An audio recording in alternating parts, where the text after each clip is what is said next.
विपक्ष की ओर से राष्ट्रपति पद के उम्मीदवार यशवंत सिन्हा है हमारे साथ। सर बहुत बहुत स्वागत है आपका और बहुत बहुत शुभकामनाएं। धन्यवाद जी, बहुत धन्यवाद आपका। सर एक बहुत बड़ी जिम्मेदारी की भी बात है और एक बहुत इज्जत की भी बात है। किस तरीके से आपका जो नॉमिनेशन हुआ है, आपको चुना गया है इतने लोगों के बीच में, इस बात को कैसे लेते हैं आप?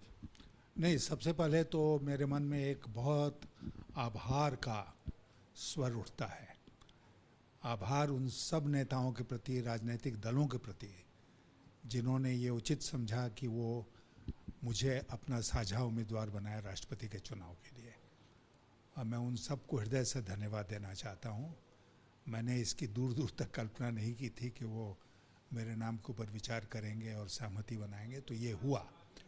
और मैं मानता हूँ कि आज की राजनीति में एक बहुत ही बड़ा महत्वपूर्ण कदम ये है कि इतने विपक्षी दलों के लोग एक साथ आए और एक मत होकर उन्होंने मुझे अपना उम्मीदवार बनाया है। मैं मानता हूँ कि आज की जो राजनीति है उसमें एक बहुत ही महत्वपूर्ण शुरुआत इस बात से हुई है।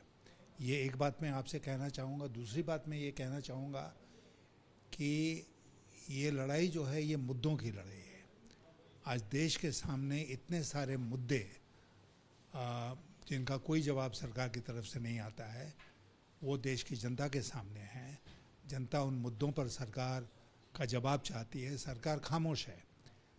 तो इसलिए इस चुनाव में वो मुद्दे उठेंगे और उन मुद्दों को ही प्रमुखता देकर ये लड़ाई लड़ी जाएगी।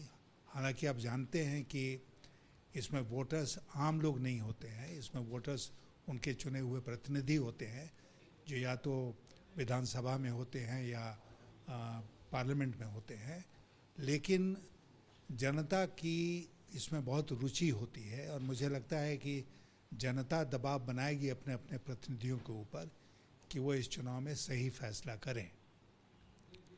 और जैसा मैंने आपसे कहा कि आज दुर्भाग्य से देश अशांत हो गया है। जब हम नज़र दौड़ाते हैं तो हम देखते हैं कि चारों तरफ किसी न किसी बात को लेकर नाराज़गी है, लोग सड़कों पर हैं, कहीं कहीं हिंसा भी हो गई है। हालांकि हम हिंसा का कतई समर्थन नहीं। ऐसे मुद्दे शुरू से उठाते रहे हैं और आपने ट्वीट भी किया टीएमसी छोड़ते समय, तो उन्होंने उसमें आपने कहा कि विपक्ष की एकता के लिए और विपक्ष के लिए एक बड़े कॉज के लिए आप जा रहे हैं। तो राष्ट्रपति चुनाव और विपक्ष को मजबूत करना, क्या ये कंट्राडिक्टरी नहीं है या आपको लगता है कि ये इसमें सिंक है? एक ही वो श्रृंखला के भाग हैं।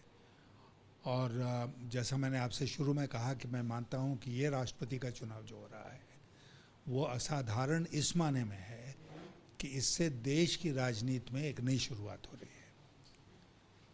इतने सारे विपक्षी दलों का एक साथ आना और एक साझा उम्मीदवार खड़ा करना अपने आप में बहुत ही महत्वपूर्ण बात है। मैं मानता हूं कि एक ये शुरुआत है और आगे चलकर ये जो एकता बनी है राजनीतिक दलों में वो एकता कायम रहेगी और ये संघर्ष जो है सरकार के खिलाफ वो यहाँ नहीं रुकेगा, वो सतत चलता रहेगा। ये सिर्फ संघर्ष रहेगा या जीत भी हासिल होगी, क्या लगता है आपको? नहीं, चुनाव में जब आदमी उतरता है तो जीत के लिए ही उतरता है। मैं भी जीत की ख्वाहिश मन में लेकर ही उतरा हूँ और जीत हो इसके लिए हम लोग सब पूरी तरह से प्रयास करेंगे। जितना प्रयास करना होगा वो करेंगे, कोई कसर नहीं छोड़ेंगे।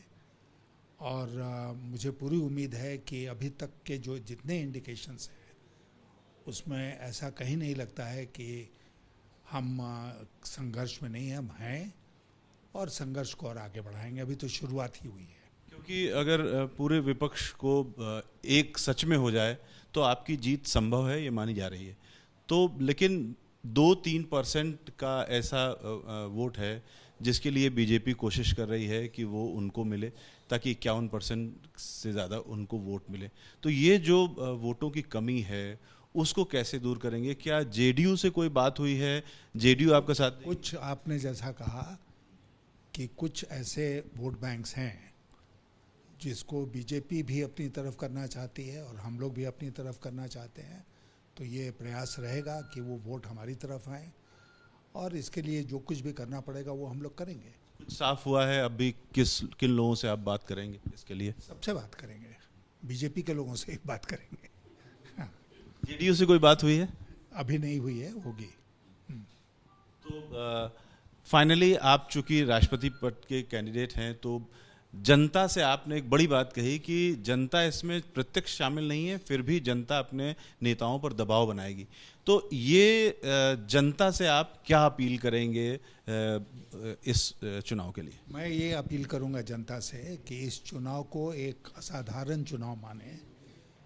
ये चुनाव जो है आज की परिस्थितियों को देखते हुए, जैसा मैंने आपसे कहा, संविधान की रक्षा की लड़ाई है और मुझे पूरा विश्वास है कि भारत की जनता जो है वो चाहती है कि संविधान सुरक्षित रहे और इसी के लिए उनको अपने प्रतिनिधियों के ऊपर दबाव बनाना है कि जो दल संविधान की रक्षा के लिए आज मैदान में है उनके साथ खड़ा हो और मुख्य रूप से ये जिम्मेदारी जो है वो भारत के राष्ट्रपति के कंधे पर होती है कि वो संविधान की रक्षा करें।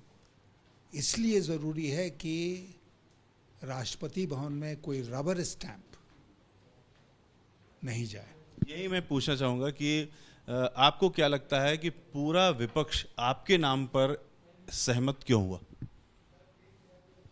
नहीं, विपक्ष, मैं मानता हूँ कि विपक्ष सही की सोच सही है, सही दिशा में वो लोग सोच रहे हैं और मैं एक प्रतीक हूँ उसका। I am just a symbol.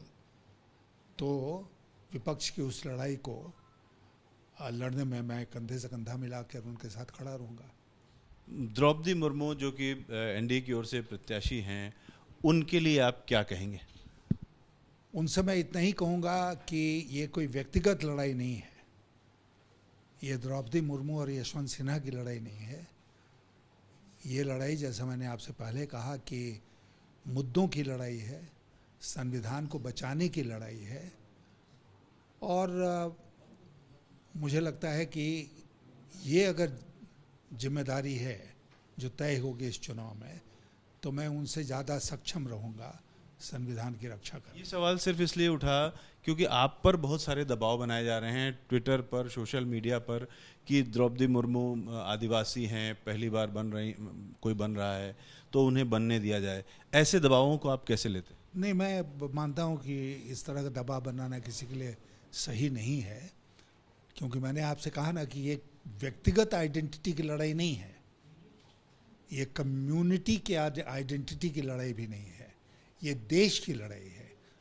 और देश के हम भी नागरिक हैं, जैसे द्रौपदी मुर्मू नागरिक हैं और बाकी लोग नागरिक हैं। तो एक नागरिक के नाते जो हमारा अधिकार है, उस अधिकार का तो हम उपयोग करेंगे ना, और उसमें कोई आइडेंटिटी सामने आ जाए तो हम पीछे हट जाएं, यह आवश्यक नहीं है। मोहित कासले के साथ रविकांत, एबीपी न्यूज़, दिल्ली।